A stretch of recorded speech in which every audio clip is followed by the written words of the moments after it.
الدنيا والآخرة بسر الفاتحة. بسم بسم الله الله الرحمن الرحيم.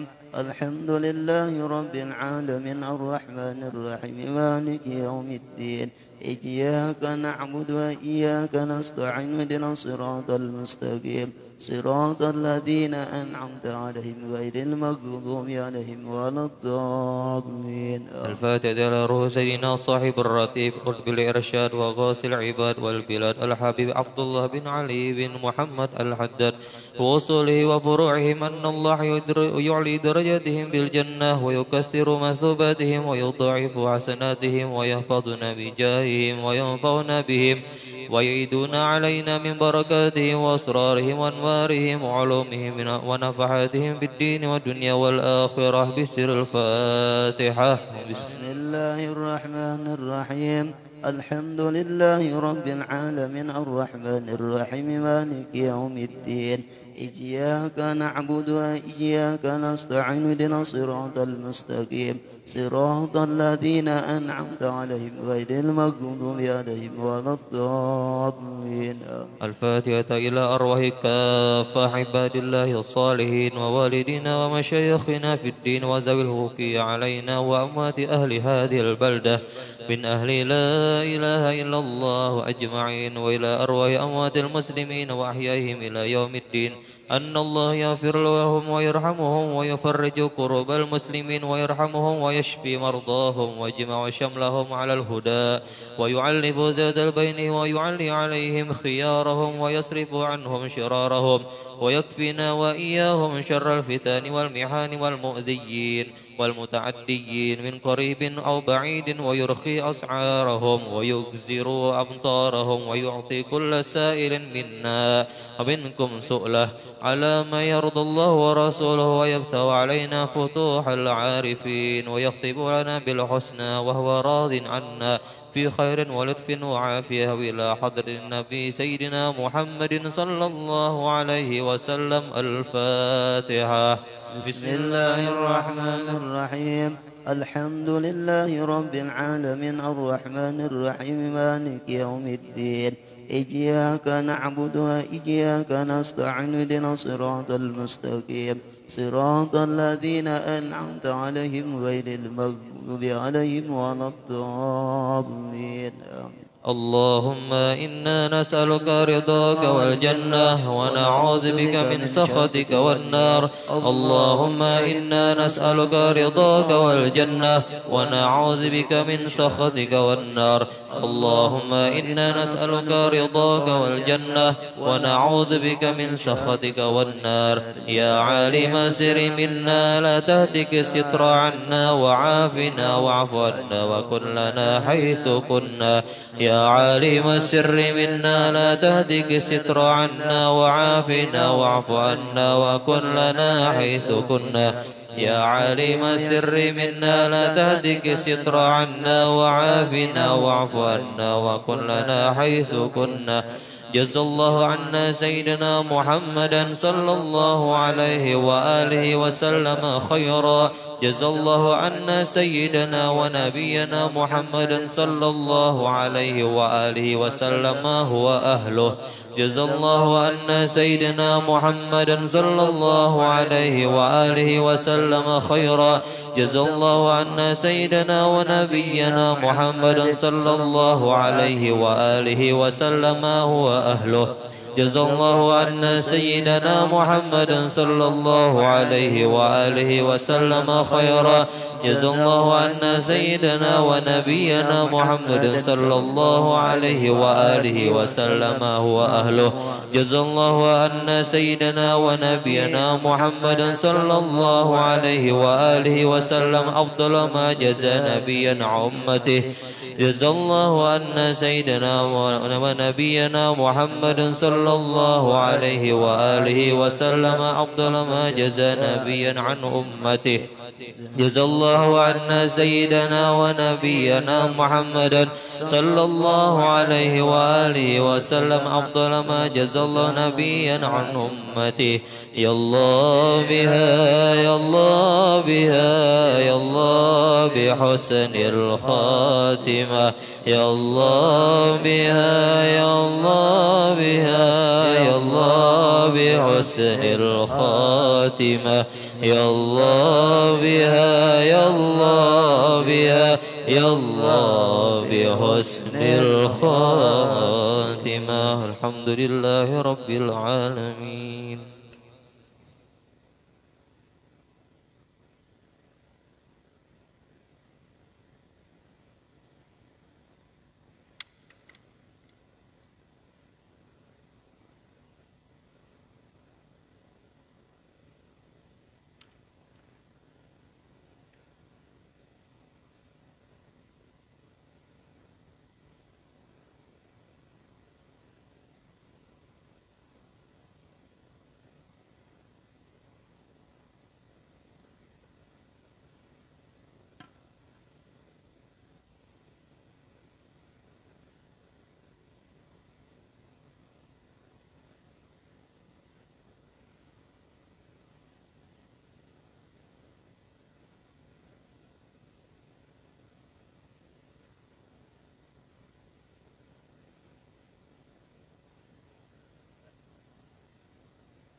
اللهم صل وسلم وبارك عليه وعلى آله. هو النور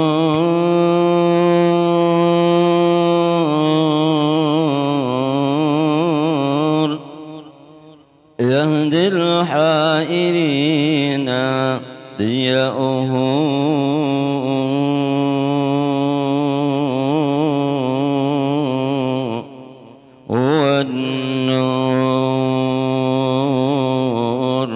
يهدي الحائرين ضياؤه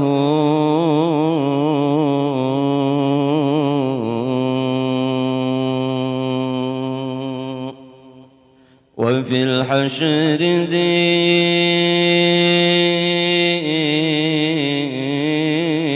المرسلين لواؤه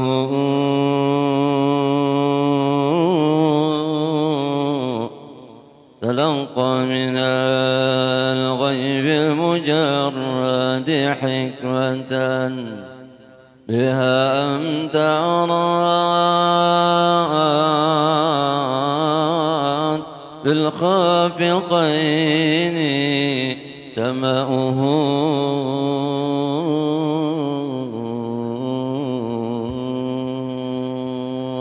الحمد لله رب العالمين. اللهم صل على محمد. اللهم صل على رسولك سيدنا محمد. اللهم صل على رسولك سيدنا وحبيبنا وشفيعنا ونبينا ومولانا محمد.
حملتم خلاص.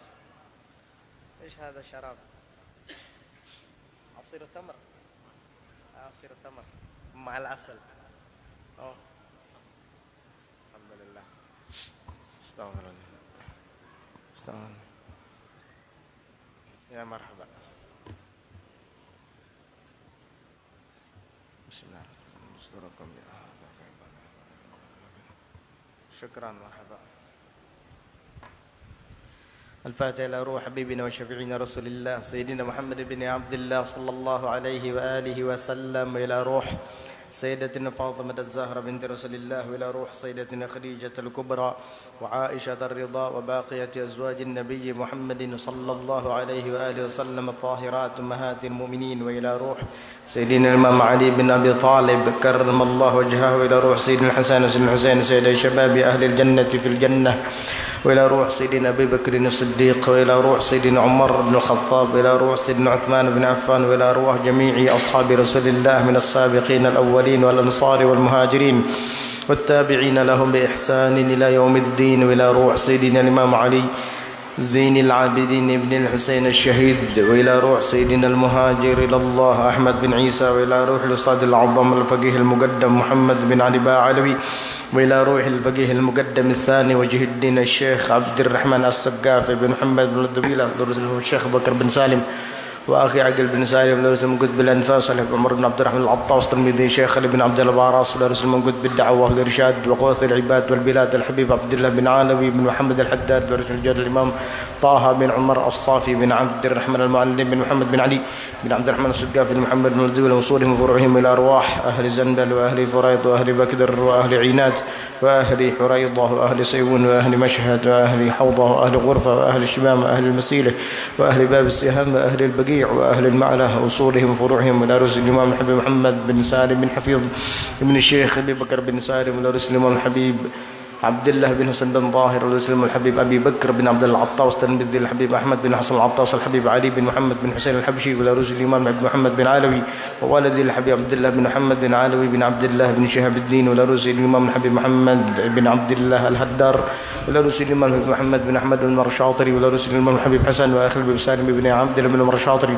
وإلى رسل الحبيب علي مشهور بن محمد بن سالم الحفيظ، وإلى رسل خليفة الأسلاف الحبيب عبد القادر بن أحمد السقاف، ولرسل الجل الحبيب سالم بن علي السقاف، ولرحباب الشريف رضي بنت علي السقاف وصولهم وفروعهم، وللشيخ ابن حيدر بن محسن بن علي الهندوان وصولهم وفروعهم، من الله غشاهم بالرحمة المغفرة، وخصوصا لروح حجة الإسلام أبي حامد محمد بن محمد الغزالي ومختصر هذا الكتاب، وصولهم وفروعهم إلى أرواح جميع مشايخنا الكرام ومعلمين في الدين، أن الله يتغشاهم بالرحمة المغفرة، وعلى ما نواه السيد الحبيب عمر بن محمد بن سالم الحفيظ، وعلى ما نواه السيد الحبيب عبد القادر بن أحمد السقاف، وعلى ما نواه سلفنا الصالحون وأبونا الصالحون، وعلى كل نية صالحة جامعة شاملة لخيرات الدنيا والآخرة، وإلى حضرة النبي محمد صلى الله عليه وآله وصحبه وسلم. الفاتحة.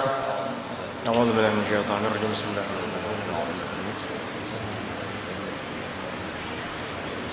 الرحيم. صراط الذين أنعمت عليهم غير المغضوب عليهم ولا الضالين. بسم الله الرحمن الرحيم. الحمد لله رب العالمين الذي إياه نعبد وإياه نستعين، وصلى الله وسلم على الرسول الأمين سيدنا وحبيبنا وشفيعنا ومولانا محمد، وعلى آله الطاهرين المطهرين وأصحابه الطيبين المهتدين والتابعين لهم بإحسان إلى يوم الدين، وعلينا معهم وفيهم برحمتك يا أرحم الراحمين. اللهم صل وسلم على سيدنا محمد نورك الساري ومددك الجاري، واجمعنا به في كل أطوارنا، وعلى آله وصحبه يا نور. أما بعد، نوينا التعلم والتعليم والتذكر والتذكير والنفع والانتفاع والإفادة والاستفادة والحث على التمسك بكتاب الله وسنة رسوله، والدعاء إلى الهدى والدلالة على الخير، ابتغاء وجه الله ومرضاته وقربه وثوابه سبحانه وتعالى. قال الشيخ المصنف رحمه الله تعالى ونفعنا به وبعلومه وأسراره في الدارين آمين رضي الله عنكم. وروى الفقيه أبو الليث بسنده قال دخل عمر رضي الله عنه على رسول الله صلى الله عليه وسلم باكيا فقال رسول الله صلى الله عليه وسلم ما يبكيك يا عمر؟ فقال يا رسول الله بالباب شاب قد أحرق فؤادي وهو يبكي. فقال له رسول الله صلى الله عليه وسلم أدخله يا عمر. قال فدخل وهو يبكي. فقال له رسول الله صلى الله عليه وسلم ما يبكيك يا شاب؟ قال يا رسول الله أبكتني ذنوب كثيرة وخفت من جبار غضبان علي. Al-Faqih Abu Layth meriwayatkan dengan sanadnya. Qala, dia berkata, dakhala Umar, Sayyidina Umar radhiyallahu anhu masuk ala Rasulullah sallallahu alaihi wasallam, menemui Rasulullah sallallahu alaihi wasallam bakian, dalam keadaan menangis. Faqala Rasulullah sallallahu alaihi wasallam, maka Rasulullah sallallahu alaihi wasallam pun berkata kepadanya, ma yubkika ya Umar? Gerangan apa yang membuat kamu menangis wahai Umar? Faqal, maka Sayyidina Umar menjawab, ya Rasulullah bil babi syabun. Wahai Rasulullah, di depan pintu itu ada seorang anak muda. Qad ahraqa fuadi, sungguh benar-benar telah membakar hatiku.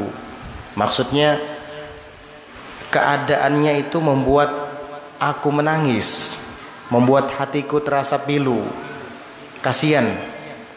Wa huwa yabki, dan ia sedang menangis. Faqala lahu Rasulullah sallallahu alaihi wasallam, maka Rasulullah sallallahu alaihi wasallam berkata kepadanya.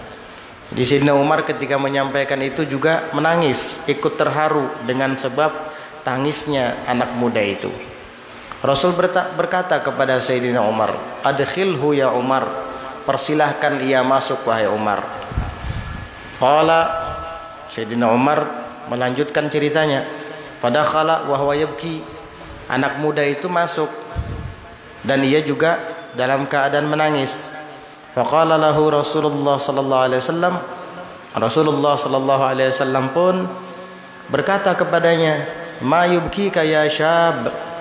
Gerangan apa yang membuat engkau menangis wahai anak muda? Qala, dia menjawab, ya Rasulullah, wahai Rasul sallallahu alaihi wasallam, abkatni dhunubun katsira, yang membuat aku menangis adalah dosa yang begitu banyak.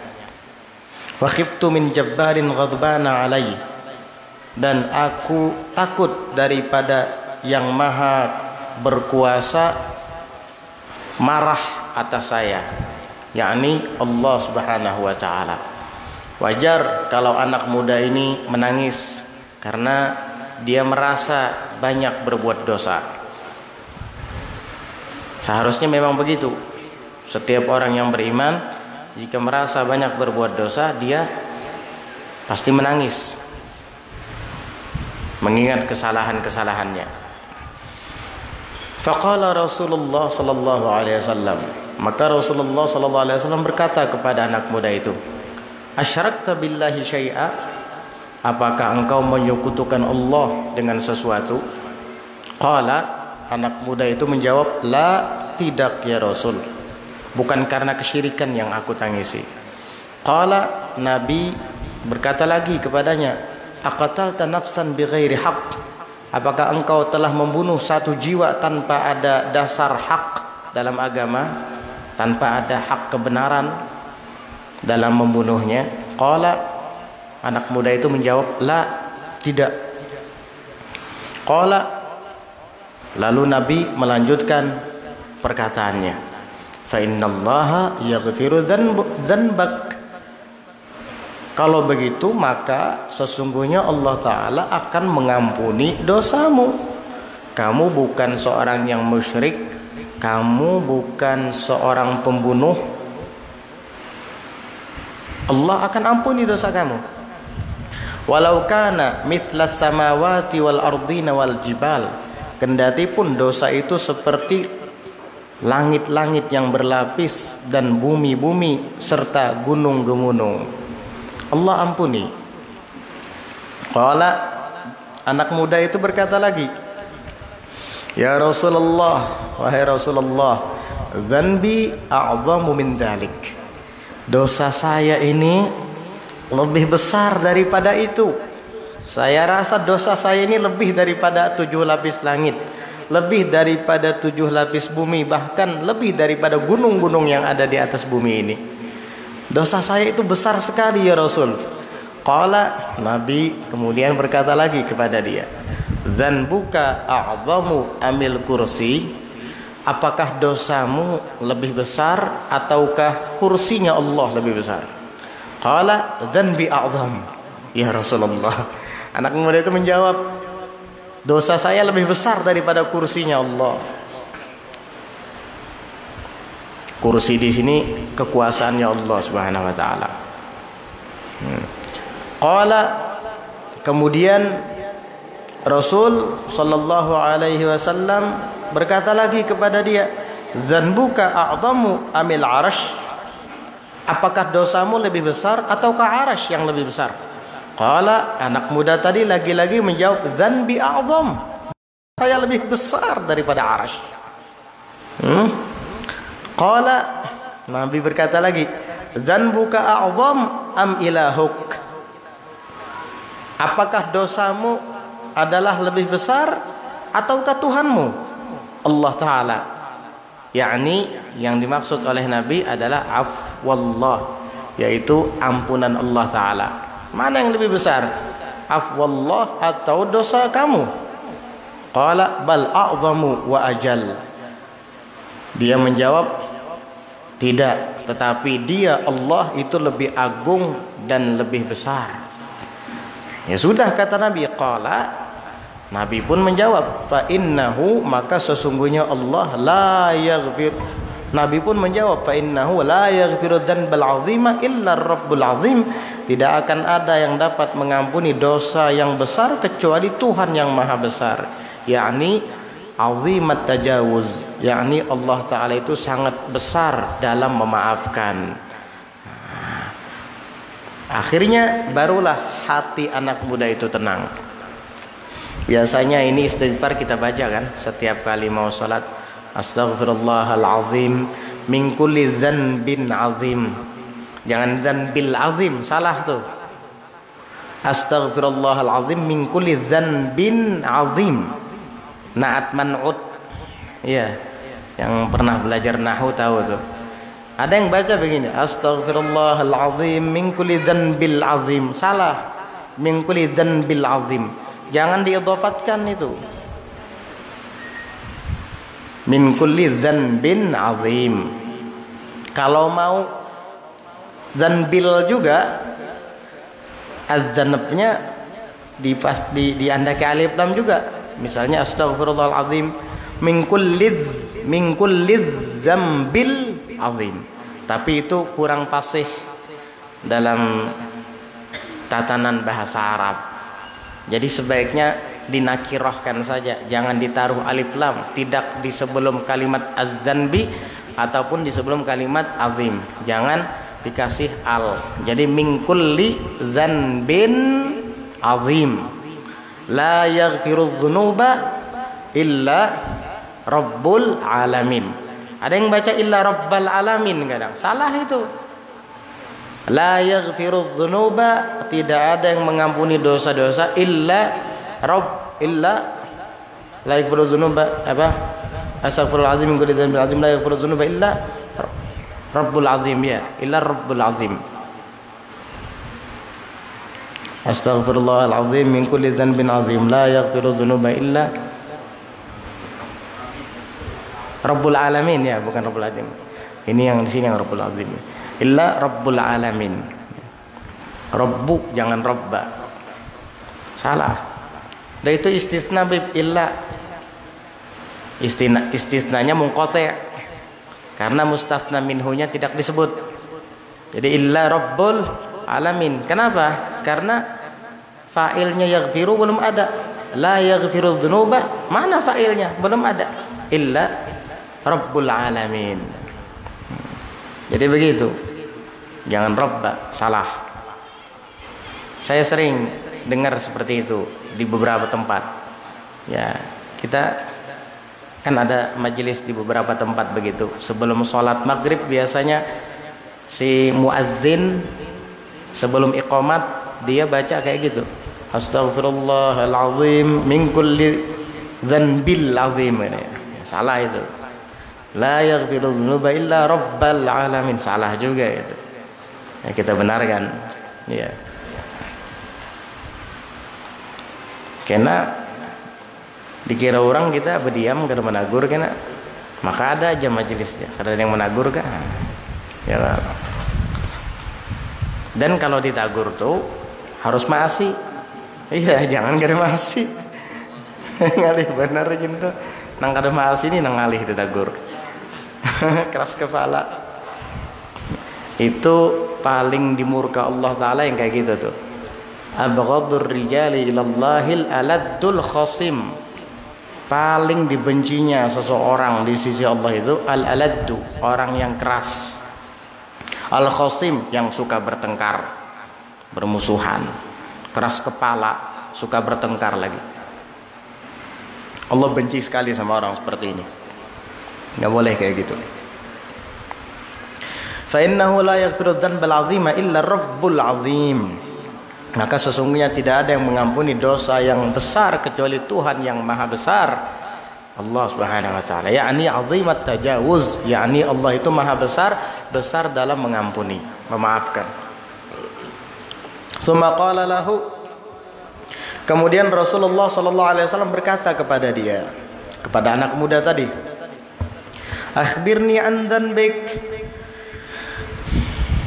beritahukan kepada saya tentang dosa kamu.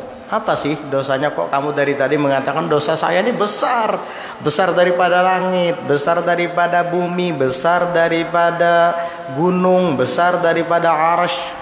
Apa sih dosa kamu itu? Penasaran juga kan Nabi? Qala, anak muda itu menjawab, inni astahyi minka ya Rasulullah. Sesungguhnya saya malu darimu wahai Rasul sallallahu alaihi wasallam. Saya ingin cerita tapi saya malu. Qala, Nabi kemudian berkata lagi kepada anak muda ini, bal akhbirni, tapi kamu harus beritahukan kepada saya. Qala, akhirnya dia bercerita juga, ya Rasulullah, wahai Rasul sallallahu alaihi wasallam, inni kuntu anbashul qubura mundu 7 sinin. Sesungguhnya saya ini menggali kuburan dari sejak 7 tahun. Artinya pekerjaannya tukang gali kuburan. Sudah 7 tahun saya bekerja menjadi tukang gali kuburan. Hatta matat jariyatun min banatil ansar, sehingga meninggal dunia salah seorang anak perempuan daripada anak-anak sahabat Ansor. Fanabashtu qabraha, maka aku pun menggali kuburannya. Wa akhadtu kafanaha, dan aku ambil atau aku curi kain kafannya. Mungkin pekerjaannya selama 7 tahun ini menggali kubur bukan untuk mayat dikuburkan ke dalamnya, bukan, tapi untuk mencuri kain kafan yang ada di dalamnya itu. Nah, jadi tukang gali kubur selama 7 tahun maksudnya mencuri kain kafan di kuburan, begitu. Nah, itu kan terlihat dari alur ceritanya ini, bahwa ketika salah seorang di antara anak Ansor meninggal dunia dikuburkan, ternyata anak muda ini di saat orang sedang sepi digalinya kuburan anak atau anak perempuan yang baru meninggal tadi. Kemudian aku ambil, aku curi kain kafannya. Wa madaitu ghaira ba'idin, dan aku pun pergi berlalu meninggalkannya, ghaira ba'idin, tidak jauh dari kuburan itu. Faghalaba syaitanu alayya, maka tiba-tiba syaitan pun menggodaku. Dia mengalahkan aku dan menggodaku. Faraja'tu, maka aku pun kembali lagi ke kuburan itu. Apa yang dia lakukan? Fajama'tuha, lalu aku zinahi mayat perempuan itu. Mau pergi, syaitan membisiki, kamu sudah jelas-jelas jahat, tanggung, sekalian aja dizinahi itu jenazah. Balik dia, dizinahi sama dia. Thumma madaitu ghaira ba'idin, kemudian aku pun setelah selesai berlalu pergi tidak jauh daripada jenazah itu. Wa idza bil jariyati qamat, dan tiba-tiba jenazah tadi berdiri jadi hantu. Qamat wa qalat, dan ia berkata, wailaka ya syab, ama tastahyi min dayanin ya'khudhu lil mazlumi min adh-dhalim, taraktani uryanatan fi askaril mauta. Jadi hantu anak perempuan tadi berkata, wailaka ya syab, celakanya kamu wahai anak muda, ama tastahyi, tidakkah engkau malu, min dayanin, daripada yang maha berkuasa, yaitu Allah Ta'ala, ya'khudhu lil mazlum, yang akan mengambil untuk orang yang terzalimi, minadh zalim, daripada yang menzaliminya. Taraktani uryanatan, engkau tinggalkan aku dalam keadaan tanpa berbusana. Fi askaril mauta, di tengah-tengah askaril maut, yakni persemayaman orang-orang mati. Fi askaril mauta, di persemayaman orang-orang mati. Kamu tinggalkan saya dalam keadaan tanpa berbusana, ya, tanpa menggunakan kain kapan, telanjang. Wa auqaftani junuban baina yadayillahi azza wajal, dan engkau biarkan aku nanti akan didirikan di hadapan Allah dalam keadaan junub. Ceramah hantunya ini. Ya, ngasih nasihat sama anak muda. Oh, diberi peringatan seperti itu. Qala, Sayyidina Umar bercerita, atau periwayat hadis ini melanjutkan ceritanya. Ketika mendengar penjelasan dari anak muda itu, Nabi ini langsung kaget. Maklum, Nabi juga punya sifat basyariah, sifat kemanusiaan ada. Fawasaba Rasulullah sallallahu alaihi wasallam, maka Rasulullah langsung lompat. Wa huwa yadfa'u fi qafahu, dan ketika itu Nabi mendorong belakangnya. Wa yaqul, dan berkata, ya fasik, dasar kamu ini fasik, keterlaluan sekali perbuatanmu. Ma ahwajaka ilan nar, betapa pantasnya kamu ini masuk ke dalam neraka. Ukhruj anni, keluar engkau dariku. Marah langsung Nabi mendengar ceritanya seperti itu. Pantas dia bilang dosaku lebih besar daripada bumi, lebih besar dari langit, dari gunung, dari arasy. Pantas, kata Nabi. Pas Nabi tahu ceritanya, ukhruj anni, keluar engkau dariku. Fa kharaja syab, maka anak muda itu pun keluar. Tapi dia tidak ngambek, nggak meraju, nggak. Dia justru malah tambah takut ketika Nabi marah. Keluar taiban, dalam keadaan taubat ilallahi ta'ala, kepada Allah Ta'ala. Apa yang dia lakukan? Arba'ina lailatan, selama 40 malam dia istighfar kepada Allah. Ini betul-betul mau tobat. Mungkin hikmah dibalik itu, Nabi tidak mengusirnya begitu saja, tapi Nabi juga ingin menyadarkannya secara sungguh-sungguh. Betul-betul Nabi lebih mengerti daripada kita. Ketika Nabi mengusirnya, mungkin Nabi ingin supaya dia betul-betul sungguh-sungguh dalam bertobat. Dapat kita bayangkan, seandainya dia tidak bertobat, atau seandainya dia ngambek, Nabi aja marah, udah dah sekalian ya, aku berdosa, sudah terlanjur basah. Itu alasan orang yang putus rahmat, bapak putus asa dari rahmat biasanya, sudah terlanjur basah katanya. Naudzubillah. Akhirnya apa? Dia tidak seperti itu. Dia pergi keluar dari rumah Nabi, justru malah tambah takut. Sampai segitunya Nabi marah dengan saya. Dia taubat, dia istighfar kepada Allah sampai 40 malam. Falamma tamma lahu arba'una lailatan, maka manakala sudah sempurna 40 malam, rafa'a ra'sahu ilas sama, dia pun mengangkat kepalanya ke atas langit. Waqala, dan berkata, Ya ilaha Muhammadin wa Adama wa Ibrahima. Wahai Allah, Tuhan Nabi Muhammad, Tuhan Nabi Adam, dan Tuhan Nabi Ibrahim. In kunta ghafarta li, jika engkau sudah mengampuni bagi saya, fa'alimi Muhammadan sallallahu alaihi wasallam wa ashabah, maka beritahukanlah kepada Nabi Muhammad dan sahabat-sahabatnya, jika engkau memang sudah mengampuni dosa saya ya Rabb. Ini berarti betul-betul menyesal ini. 40 hari sembahyang, istighfar, taubat, 40 hari 40 malam khalwat, hanya ingin minta supaya Allah mengampuni dosanya, itu saja. Sehingga setelah sempurna 40 malam, dia pun bermunajat kepada Allah, jika memang engkau ampuni dosa saya, tolong wahyukan kepada Nabi Muhammad dan beritahukan kepada sahabat-sahabatnya. Maksudnya supaya saya tambah yakin bahwa betul-betul diterima taubatnya saya ini.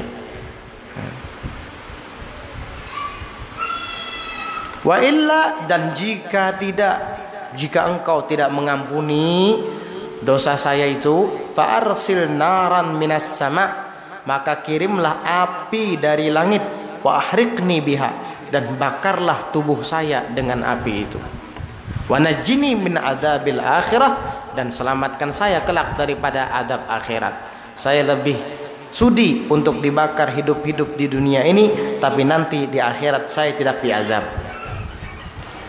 Qala, rawi melanjutkan ceritanya, fahabata Jibrilu ala Nabi sallallahu alaihi wasallam.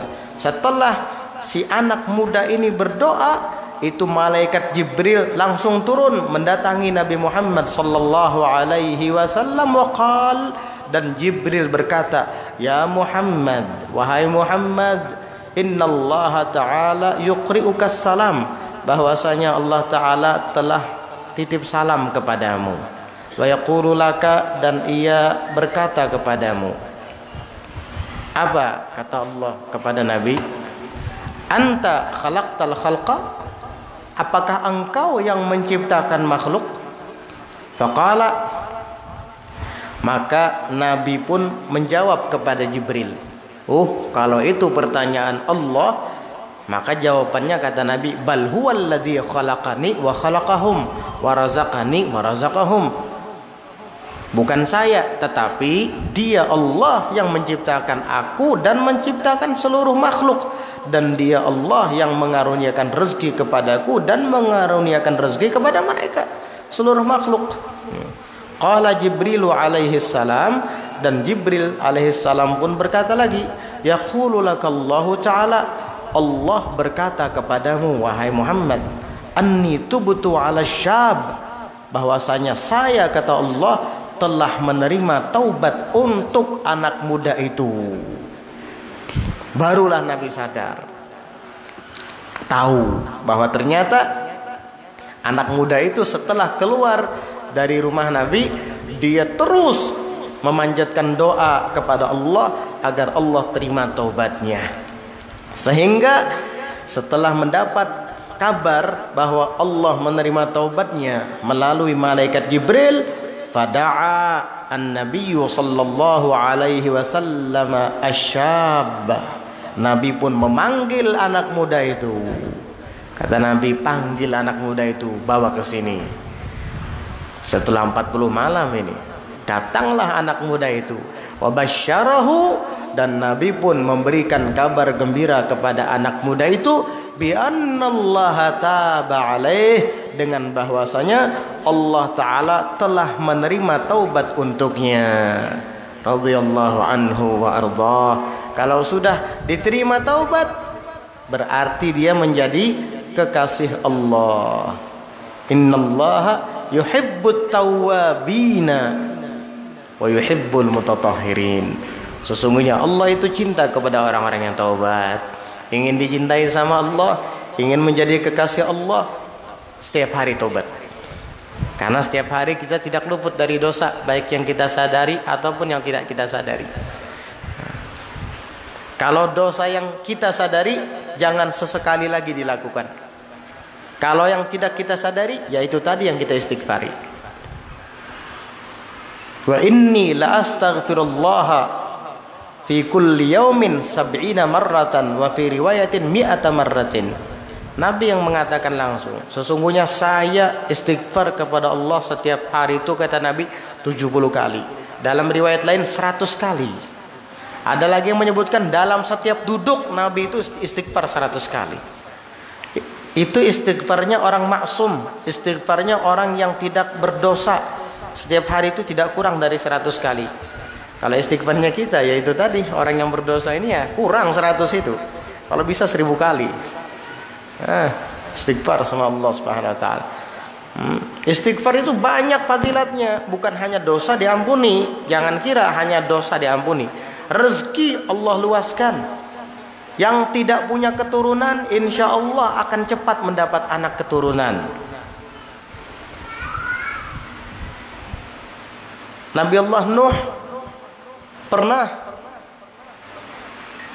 bermunajat kepada Allah, memberitahukan kepada Allah tentang kaumnya.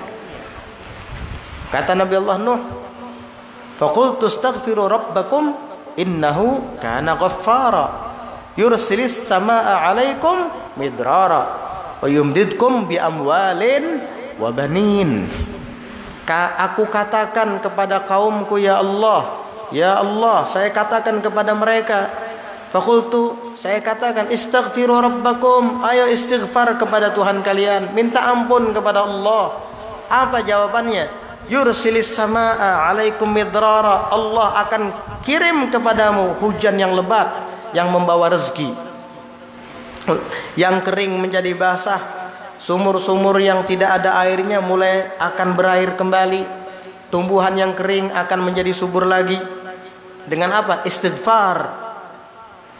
Wa qultu astaghfiru rabbakum innahu kana ghaffara, sesungguhnya Allah Ta'ala itu maha pengampun. Yursilis samaa 'alaikum midrara, ia akan kirim kepada kalian hujan yang lebat. Wa yumdidkum, dan ia akan luaskan, ia akan bentangkan untuk kalian bi amwalin, dengan harta benda, wa banin, dan anak keturunan. Apa rahasianya? Istighfar. Astaghfirullahal azim. Di dalam kitab Al-Jawahirul Lu'lu'iyah, di awal muqaddimah itu dibahas tentang fadilat beristighfar. Barang siapa yang ingin cepat dapat momongan, ingin cepat dapat anak keturunan, maka setiap hari dia membaca astaghfirullah innahu kana ghaffara 70 kali. Siapa yang baca? Suami istri. Astaghfirullah innahu kana ghaffara. Amalkan. Insyaallah nanti ada, Allah kasih rezeki. Jangan putus asa, terus jadi amalan. Ini kadang-kala baru sebulan ngamalin, nggak kelihatan hasil, berhenti. Ya, tunggu dulu, sabar. Iya. Itu sudah sebulan, Bib, istri saya nggak telat-telat, tetap aja dia datang bulan. Amalkan terus. Emang kita lebih hebat daripada Nabi Musa apa? Itu Nabi Musa itu berdoa kepada Allah agar Fir'aun itu dibinasakan aja. 40 tahun dari sejak berdoa, 40 tahun kemudian baru dikabulkan. Jadi sabar aja, terus amalkan. Iya, sabar. Jangan istilahnya merasa belum juga telat istrinya, belum juga hamil, lalu berhenti. Ya, kamu putus asa namanya. Iya. Nabi Musa itu berdoa, yang mengaminkannya Nabi Harun lagi. Minta dibinasakan aja tuh Fir'aun, mengaku Tuhan. Ya, sudah mengaku Tuhan, mengajak orang lain lagi untuk beriman kepadanya. Udah gitu, setiap yang tidak tunduk dan patuh kepadanya dibunuh lagi sama dia. Wah, ini kan bala yang sangat besar. Yudzabbihuna abna'akum wa yastahyuna nisa'akum wa bidzalikum bala'um mir rabbikum azim. Sampai Allah yang mengatakan, tuh Allah yang mengatakan wa bidzalikum bala'un. Dalam hal itu terdapat ujian yang azim, min rabbikum azim, dari Tuhan kalian, sangat besar. Apa ujiannya? Yudzabbihuna abna'akum wa yastahyuna nisa'akum. Anak-anak lelaki disembelih, yang perempuan dibiarkan hidup. Begitu, takut Fir'aun. Wa fi dzalikum bala'um mir rabbikum 'azim. Ujian besar itu, musibah besar dari Tuhan kalian. Akhirnya Nabi Musa berdoa, diaminkan oleh Nabi Harun.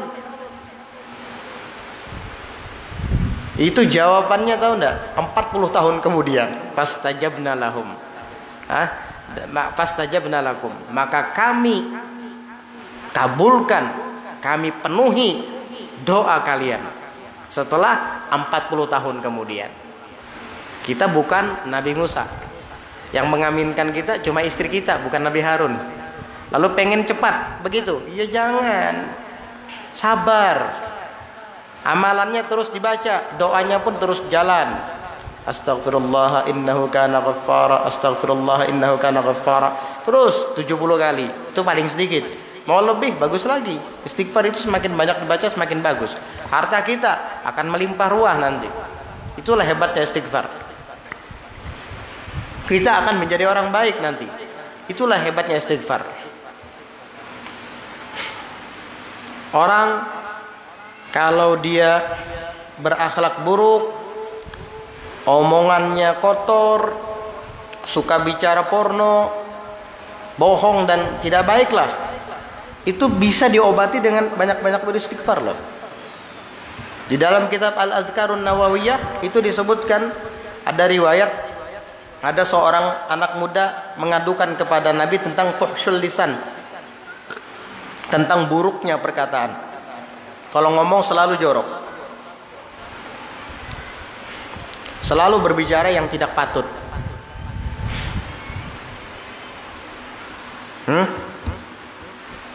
Akhirnya apa?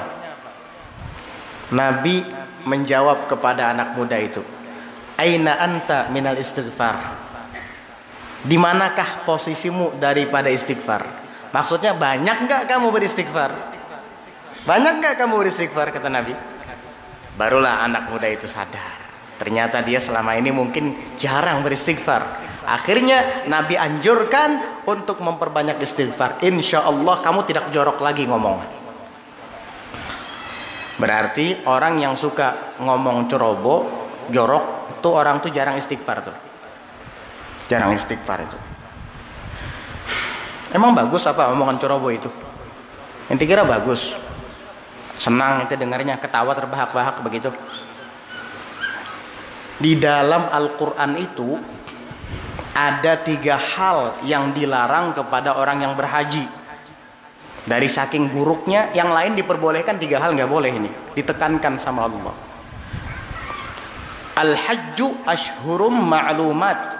Faman farada fihinnal hajja fala rafatha wala fusuqa wala jidala fil hajj. Haji itu bulan-bulannya sudah ditentukan. Bulan Syawal, Dzulqa'dah, Dzulhijjah. Faman farada fihinnal hajja, maka barang siapa yang sudah mewajibkan dirinya pada bulan-bulan itu untuk berhaji, fala rafatha. 1, maka jangan jorok bicara. Wala fusuqa. 2, jangan melakukan kefasikan. 3, wala jidala fil hajj, dan jangan berdebat, bertengkar di dalam menunaikan ibadah haji. Yang pertama disebut sebelum fasik dan sebelum jidal, pertengkaran, perdebatan apa? Rofath, bicara jorok, bicara porno. Lihat di tafsir-tafsir itu. Rafath itu at-ta'bir an ma yata'allaq bi adha'in nisa ghaliban, mengungkapkan sesuatu yang berkaitan dengan hubungan intim dengan wanita, ghaliban, kebanyakannya begitu. Fasik kita tahu semua kan? Sangat buruk sekali perbuatan fasik ini. Perdebatan dan pertengkaran itu juga sangat buruk sekali. Digandeng. Ini berbicara jorok, berbicara porno, digandeng, digabungkan, disatukan dengan fasik dan jidal. Berarti rafath juga sangat jelek. Jangan dijadikan bahan lelucon itu. Hati-hati. Seandainya rafath itu baik, Allah tidak akan larang. Seandainya rafat itu mulia, tidak mungkin digandeng dengan dua hal yang hina dan tercela ini, kefasikan dan pertengkaran. Amati baik-baik itu. Sampai-sampai di dalam hadis itu ada disebutkan, innar rajula la yatakallamu bi kalimatin liyudhika bihan nas yahwi biha fi nari jahannama sab'ina kharifan. Imam Ghazali menyebutkan riwayat ini di dalam kitab Bidayatul Hidayah.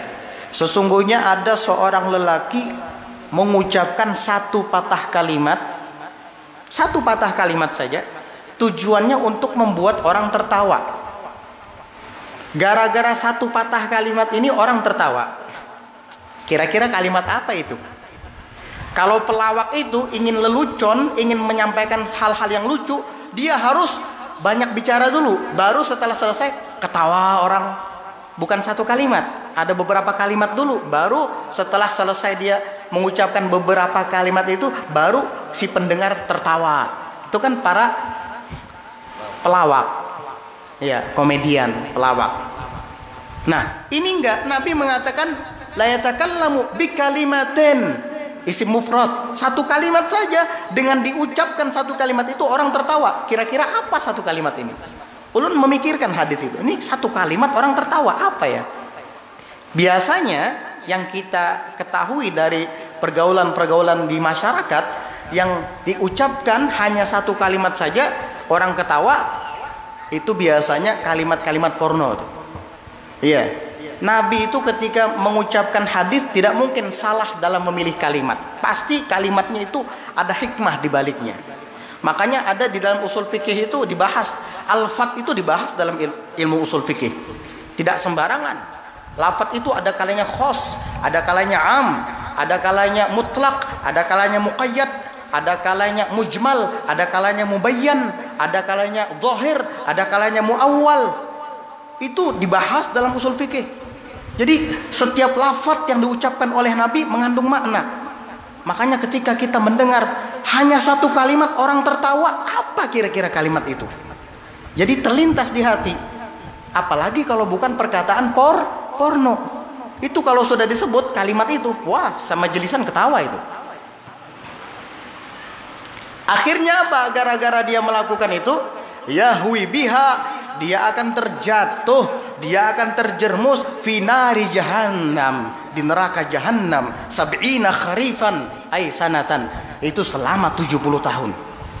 Naudzubillah. Udah, jangan senang-senang lagi dengan kalimat-kalimat porno itu. Dampak negatifnya banyak itu. Apalagi yang sangat disesalkan kalau itu di majelis taklim, ya. Acara Maulidur Rasul, acara mulia, kamu kotori dengan kalimat-kalimat porno. Acara Isra dan Mi'raj, diwajibkannya salat di malam itu, kamu kotori dengan lelucon pornonya kamu itu.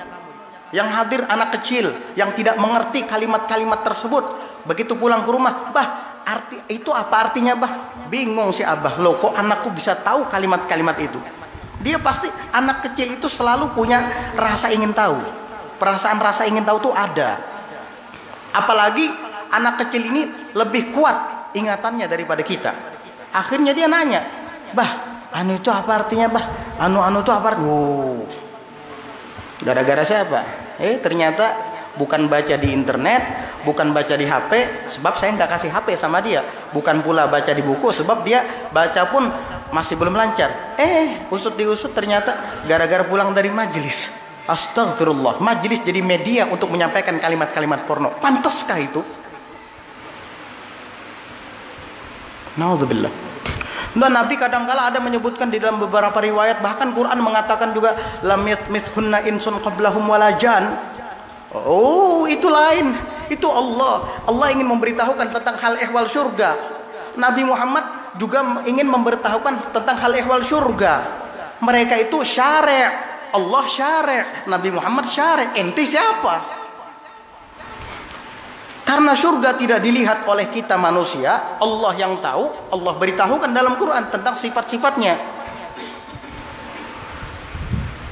Ya, kawa'iba atroba, ya, lam yatmathunna insun qablahum wala jan.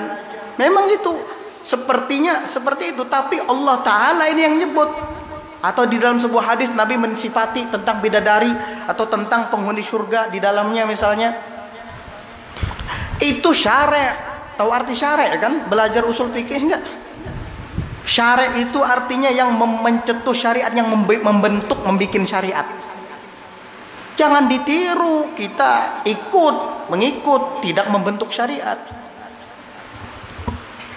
Dan Nabi pun tidak seperti itu, tidak selalu seperti itu. Kalau memang ada perintah saja baru disampaikan. Nabi itu disebutkan dalam riwayat kana asyaddan nasi hayaan.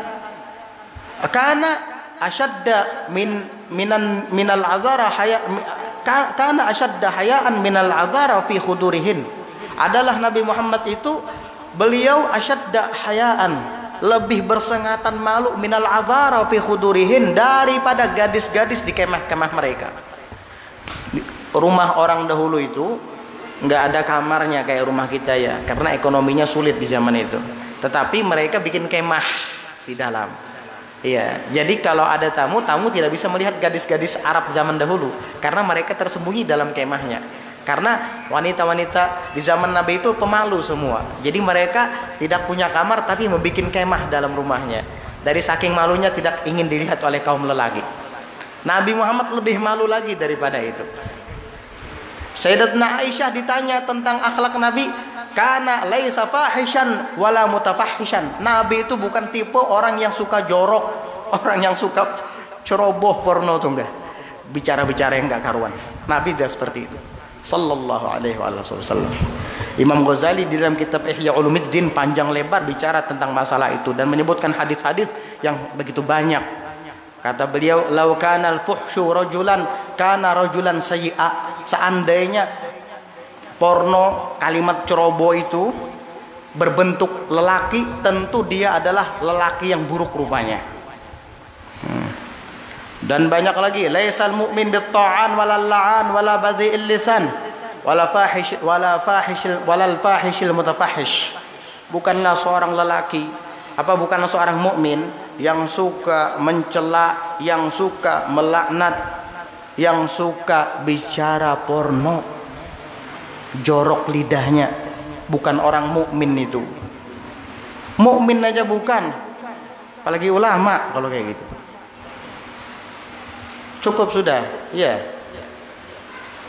Ya, jangan senang lagi dengar-dengar yang kayak gitu. Ada apa? Suka yang porno-porno kayak gitu. Jaga mulut, jaga telinga. Maksiat itu ada banyak. Apalagi di dalam kitab Bidayatul Hidayah itu dijelaskan tentang al-jawarih, ma'asil jawarih, maksiat badan. Ada maksiat mulut, ada maksiat telinga, ada maksiat mata, ada maksiat tangan, ada maksiat perut, ada maksiat kemaluan, ada maksiat kaki. 7 anggota badan itu dipelihara.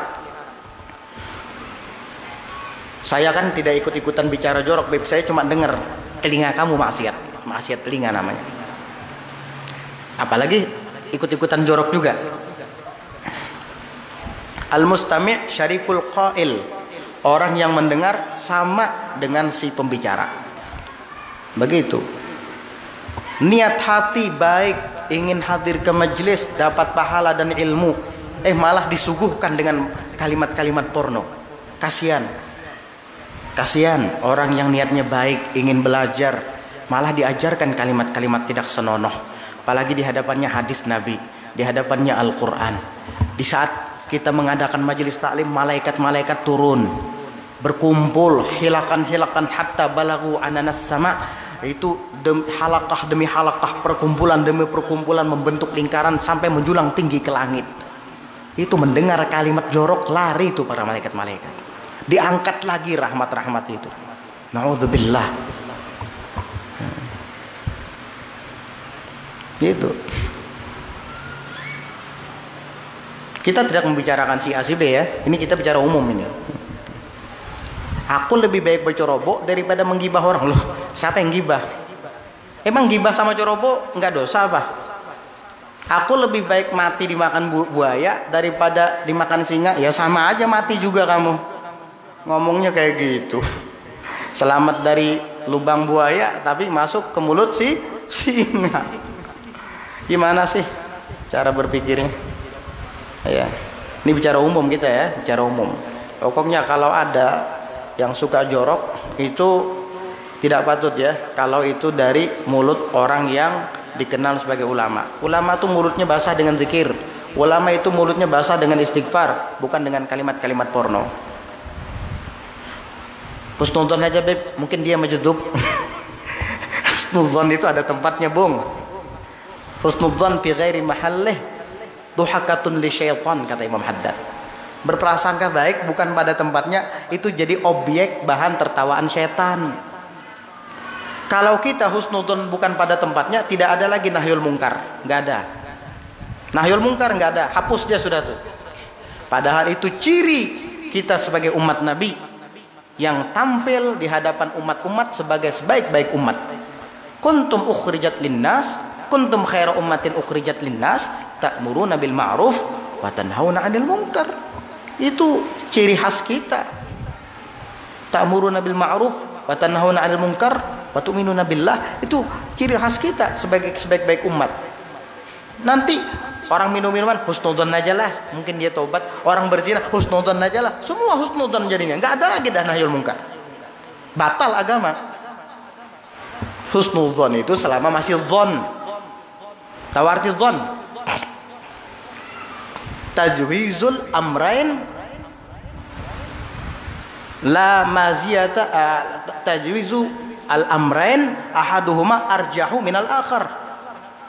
Tajwizul amrain yaitu kita mengukur dua hal, ahaduhuma arjahu minal akhar, salah satunya lebih unggul daripada yang lain. Yang lebih unggul itu namanya zon, mendekati yakin. Kalau yang tidak unggul itu namanya waham, sangkaan saja atau dugaan saja.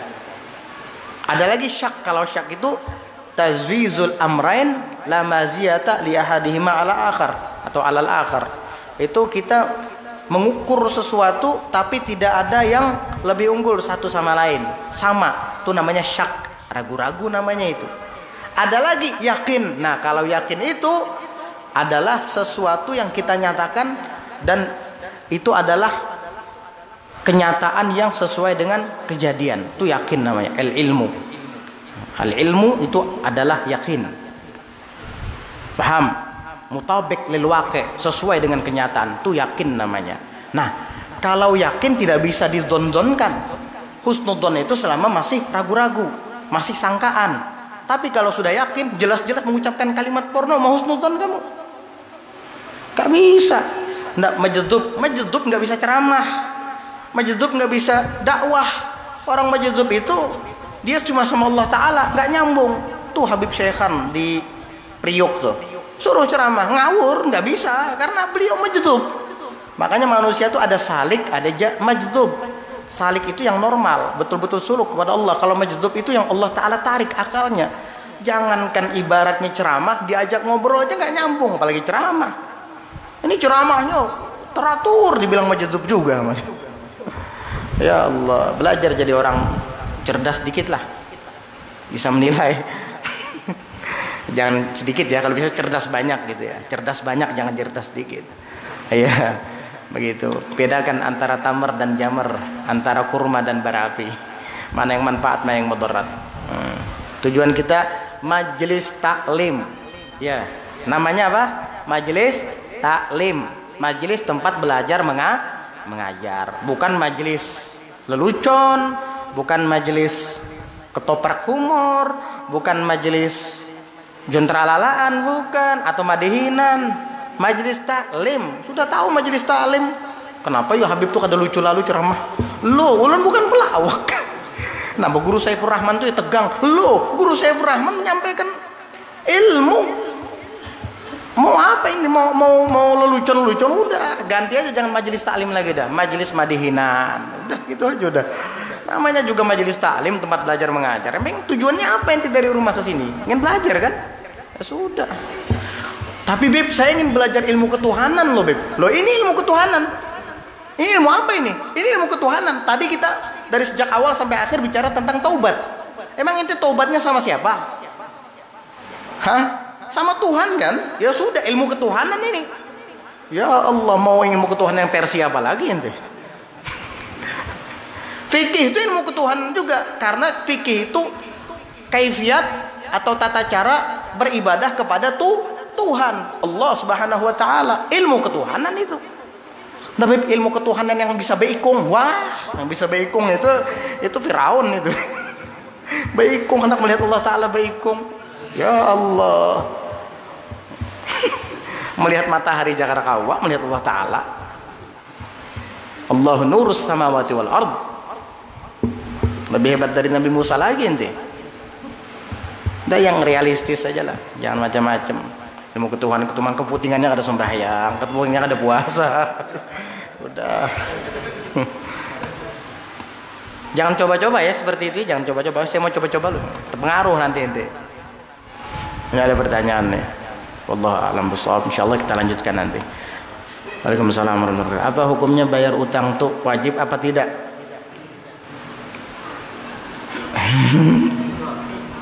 Ini pertanyaan yang sepertinya tidak perlu dijawab. Kalau menyinggung orang jangan nanya di sini. Apa tidak? Atau wajib sedekah? Nggak, ini mungkin pertanyaan betul nih.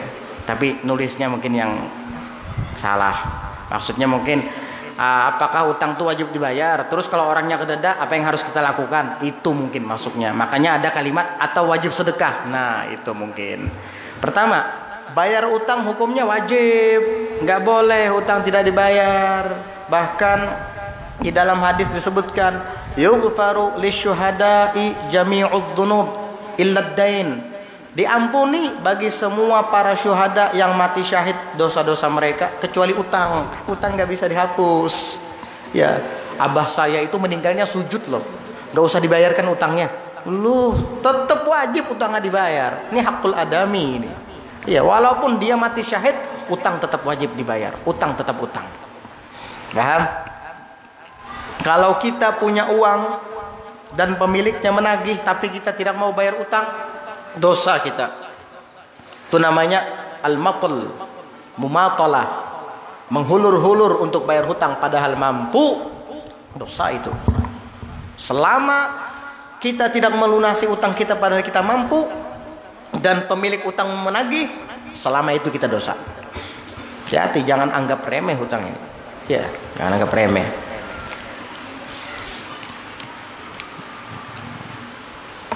Assalamualaikum warahmatullahi wabarakatuh. Saya tinggal di Asam-Asam. Saya pergi ke Banjar. Ketika saya pulang ke Asam-Asam, saya berniat mengqashar dan qadha zuhur dengan asar di akhir asar. Apakah saya masih boleh mengqadha ketika sampai di Asam-Asam? Jadi dia ini datang dari Banjar, mau pulang ke Asam-Asam, ke kampung halaman. Di tengah-tengah perjalanan dia niat menjamak takhir mungkin ya, menjamak takhir zuhur ke asar. Saya berniat mengqashar, bukan berniat mengqashar, ente aja di jalanan niat mengqashar. Gimana niat mengqashar ini? Jamak takhir mungkin ini, ya. Ya, coba dengarkan. Saya pergi ke Banjar, ketika saya pulang ke Asam-Asam saya berniat mengqashar dan qadha zuhur dengan asar di akhir asar. Niat jamak takhir mungkin ini maksudnya. Ente belum sholat kok niat qashar. Niat qashar itu pas takbir. Sholli fardhu zuhri misalnya, rakaataini qasran atau maksuratan lillahi Allahu akbar. Ketika takbir kita niat qashar. Lain kalau jamak. Kalau jamak takhir kita niatnya sebelum keluar waktu sholat zuhurnya. Sudah niat jamak takhir untuk melaksanakannya di waktu asar. Ternyata begitu kita sampai ke rumah, kita tidak sempat di jalanan untuk melaksanakan zuhurnya, tetapi kita sudah niat jamak takhir. Begitu sampai ke rumah, ke kampung kita Asam-Asam, maka kan sudah tidak ada uzurnya lagi. Karena begitu kita sudah sampai ke tempat kita, ke tempat tinggal kita, ke negeri kita sendiri, maka kita sudah bukan disebut musafir lagi. Kita sekarang sudah menjadi orang yang mukim. Nah, bagaimana hukumnya? Apakah tetap saya mengqadha salat zuhur saya itu? Ya tetap diqadha lah, jangan tidak. Mestinya pertanyaannya apakah saya berdosa atau tidak, begitu kan ya harusnya. Kalau qadha ya tetap wajib, jangan tidak diqadha. Tapi ingat, karena kamu sudah sampai di kampung halaman kamu, tidak boleh lagi sudah mengqashar. Jadi zuhurnya bagaimana? Tetap laksanakan 4 rakaat. Kapan? Afdolnya itu sebelum asar. Ya. Apakah saya dosa mengakhirkan waktu sholat dengan cara seperti ini? Di dalam Hasyiatul Baijuri itu qadha bila ismin, itu qadha tapi tidak ada dosanya. Karena apa? Karena dia ketika itu sudah berniat jamak takhir, walaupun ternyata dia sudah sampai ke kampung halamannya, sementara dia masih belum melaksanakan zuhurnya, tetapi ketika sampai di kampung halaman sudah masuk waktu asar, sehingga dia tetap berkewajiban mengqadha sholat zuhurnya itu, disertai nanti setelah itu sholat asar memang sesuai pada waktunya. Nah, tapi dia berdosa atau tidak? Karena tadi dia musafir dan tadi dia berniat jamak takhir, maka qadha-nya di sini adalah qadha bila itsmin. Itu qadha yang tidak ada dosanya. Tidak apa-apa. Nah, tapi lebih bagusnya lagi, sebaiknya kamu laksanakan zuhur di jalan dengan menjamak takdim dengan asar, lebih bagus lagi, sehingga kita dapat pahala sholat liwaktiha, yaitu sholat tepat pada waktunya. Beda pahalanya antara orang yang sholat tepat pada waktunya daripada mengqadha, begitu. Paham ya? Jadi kalau kita sudah sampai ke kampung halaman, kita bukan musafir lagi, karena uzurnya kita untuk boleh menjamak mengqashar sudah hilang dengan sampainya kita ke kampung halaman. Kita menjadi mukim, tetapi tetap kita berkewajiban mengqadha sholat kita tadi, dan itu qadha bila itsmin, karena tadi kita musafir, qadha yang tidak dianggap berdosa. Apakah saya harus mengulang sholat asar yang telah saya... Oh, ada lanjutannya ini. Ada lanjutannya ternyata ya. Oh, kayak gini soalnya nih. Episode 1, episode 2, atau halaman 1, halaman 2. Oh iya dah, kita bacalah lanjutannya. Apakah saya harus mengulang sholat asar yang telah saya kerjakan di jamak takdim ketika saya sampai di asam-asam sebelum asar? Loh, ini kok berbelat-belit begini ya jadinya. Saya pergi ke Banjar, ketika saya pulang ke asam-asam saya berniat mengqashar dan qadha zuhur dengan asar di akhir asar.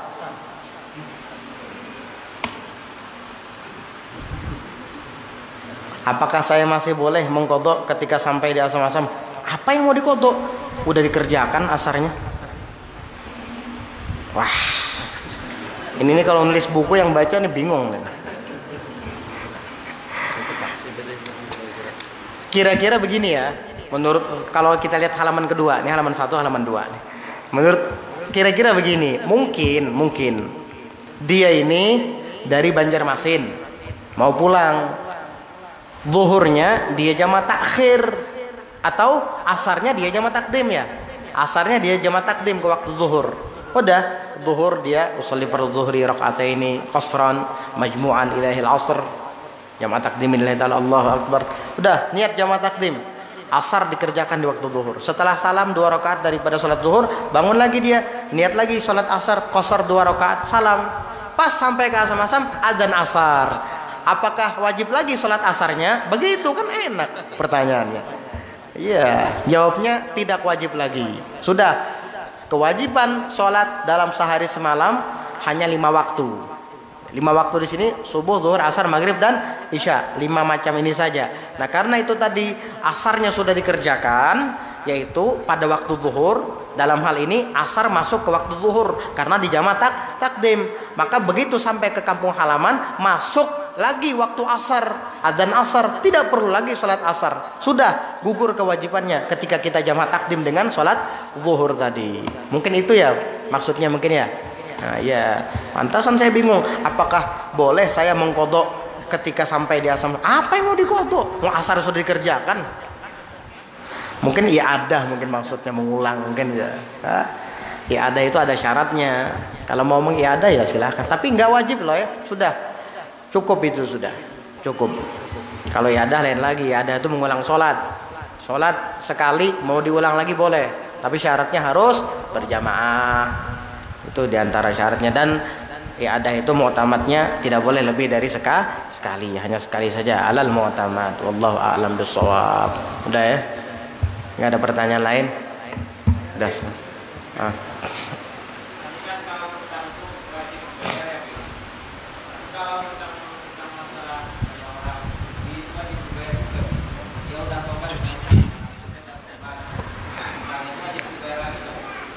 Utang judi enggak wajib, batil itu. Muamalah dengan qimar atau muamalah dengan perjudian itu muamalah yang fasidah, tidak sah muamalahnya. Enggak harus dibayar. Ente bayar nih dukung dia main judi lagi nanti. Iya. Tapi Bib, kalau saya nggak bayar nanti saya digebukin sama mereka ya. Konsekuensinya ente, tanggung jawabnya ente. Ente sih main judi dulu, kenapa main judi? Misalnya gitu ya. Itu. Udah. Mengenai sholat qadha, ulun kan tidak tahu berapa tahun bulan meninggalkan sholat itu, tapi untuk mengerjakannya kemana? Iya. Saya misalnya dulu tidak pernah sholat, sudah berumur 40 tahun taubat misalnya. Taubat. Jadi lupa berapa waktu selama 40 tahun yang lalu itu saya meninggalkan sholat. Maka jawabnya adalah wajib tetap diqadha sampai menurut sangkaannya semua yang tertinggal itu sudah tertutupi dengan qadhaan tadi. Hatta yaghliba alai ala dhannih, yani yaghliba ala dhannih artinya sampai kuat sangkaannya bahwa semua qadhaan itu terpenuhi. Nah, di sini yang berperan penting dzonnya kita. Ya, jadi kita ijtihad dulu pertama, ijtihad dulu. Selama itu saya gini. Udahlah, saya akan terus mengqadha sampai betul-betul hati kita, dzonnya kita kuat bahwa semua qadhaan saya yang dulu-dulu itu sudah terbayar. Ini bagi yang tidak tahu. Biasanya kalau tidak tahu dan tidak terhitung lagi itu banyak sekali berarti. Jadi ya banyak-banyak mengqadha aja sudah. Iya, banyak-banyak mengqadha. Setiap kali ada waktu kosong, tidak ada kesibukan, daripada main layang-layang, mending mengqadha sholat. Iya. Orang tua masih main kelayangan, lucu. Iya. Masa muda tidak memuaskan. Masa muda kurang memuaskan, akhirnya dilanjutkan ke masa tua. Mending mengqadha sholat daripada main layang-layang. Halas, udah ya. Ada yang pesan. Masalah wudhu nih, ada yang disampaikan. Ini kan wudhu. Jadi ya kan kalau disampaikan ke rumah, ketika detik langsung dinginnya langsung dilepasnya. Seperti itu hajatnya dulu bahas itu kan. Ada orang wudhu adanya ya. Wudhu. Ada langsung. Tidak diusap langsung. Jadi bagian sini saja. Yang jelas dulu bagian sini yang terangkat hadasnya dulu ya. Itu dilepasnya, ya kan? Mengambil air baru lagi nggak? Basuhan pertama itu. Ya ini nggak bisa, ini musta'mal karena sudah terpisah daripada anggota. Sementara anggotanya masih belum basah semua, anggota wajah. Kan air musta'mal itu definisinya adalah man fasala anil a'dha. Minal ghaslil awal atau minal ghaslatil ula. Itu yang terpisah dari anggota dari basuhan yang pertama. Kalau basuhan kedua ketiga sunnah nggak apa-apa. Jadi kalau kita usap begini, kita angkat, maka ini terpisah dari wajah namanya musta'mal. Yang di sini nih yang musta'mal. Iya, yang di sini yang musta'mal. Yang di wajah selama masih mutaraddidan fil udwi, masih ada di wajah, mondar-mandir di wajah sini aja nggak apa-apa. Tapi kalau sudah tes menetes, nah yang menetes itu yang musta'mal. Ini yang menetes yang musta'mal. Yang di tangan ini yang musta'mal, basuhan pertama. Ya. Kalau yang di tangan ini menetes ke air atau yang di sini menetes ke air tadi nggak jadi musta'mal. Jangan dibilang musta'mal air itu. Ini kadang mandi wajibnya takut yang di badan jatuh ke sana. Kenapa? Nanti musta'mal. Siapa bilang musta'mal? Yang musta'mal itu yang menetes nih, ini yang musta'mal terbang, jatuh ke ember nggak jadi musta'mal gara-gara setetes ini. Enak banget. Ada yang kayak gitu. Selama ini banyak masyarakat awam berpendapat seperti itu, bertanggapan seperti itu, berasumsi seperti itu. Jadi katanya kalau kita nih ya mandi wajib, mercik badan kita, kena ember kita yang mandi tadi, itu musta'mal katanya. Waduh. Fikih dari mana nanti belajar fikih kayak gitu? Yang dari akdonya itu betul mustakmal, tapi begitu mengenai air lain tidak bisa dihukum mustakmal gara-gara anggota air yang ada di tubuh kita. Nggak bisa seperti itu. Kecuali air yang ada itu tidak sampai 2 kullah, kemudian ente wudhunya begini, diambil, lalu ente basuh wajah ente, giliran tangan ente celup, tidak niat iktiraf. Tidak niat iktiraf, makanya ada istilah niat iktiraf, tidak niat menciduk. Kalau niat menciduk nggak apa-apa.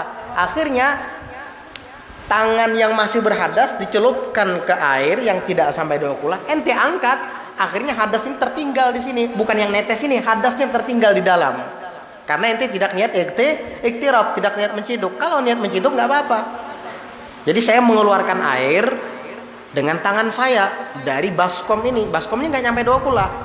Maksud tujuan saya mencelupkan air ke sini bukan mengangkat hadas di dalam air, bukan, tapi ingin mengeluarkan air dari ember atau baskom. Setelah itu di sini saya baru mengangkat hadas. Enggak mustamal, nggak apa-apa itu. Paham ya? Nah, kalau tadi yang sesuai pertanyaan, karena berhubung itu adalah basuhan pertama, diangkat lagi, ini mustamal karena sudah terpisah dari wajah, dan ini basuhan pertama. Kalau diusap lagi untuk yang di sini, nggak sah yang di sini. Kenapa? Karena air yang dipakai untuk mengusap lagi sudah mustamal. Jadi bagaimana? Ambil air baru lagi, baru usap lagi wajah kamu, begitu. Paham ya? Keterusannya Bib, ada lagi di katanya yang satu aja Bib. Lalu ini lepas dan. Iya lepas. Nah, lepas satu. Nah ini tapi ini ikut lagi di sini. Wah, jadi yang ini aja yang sah, yang ini enggak. Karena ini sudah terpisah dari Allah, dari anggota itu aja. Pokoknya kalau sudah terpisah dari anggota itu mustamal sudah. Jadi kita harus ada lagi biar satunya. Kalau sudah diangkat ya udah jangan lagi. Kalau mau ambil air baru lagi aja. Iya. Kalau yang basuhan kedua ketiga nggak apa-apa, karena basuhan kedua dan ketiga itu tidak mengangkat hadas. Itu yang sunnah saja. Basuhan pertama itu loh yang ngangkat hadas. Jelas ya? Wallahu a'lam bishawab. Ya, fikih itu ya harus belajar betul-betul. Enggak mudah. Makanya fikih namanya. Harus mengandalkan pemahaman. Ibarat-ibarat fuqaha itu, kadang-kala satu kalimat itu banyak maknanya itu. Ya. Wallahu a'lam bishawab. Al-Fatihah bil qabul sambil ila hadrati Rasul Abi Bakar Muhammadin sallallahu alaihi wa ala alihi wasallam. Al-Fatihah.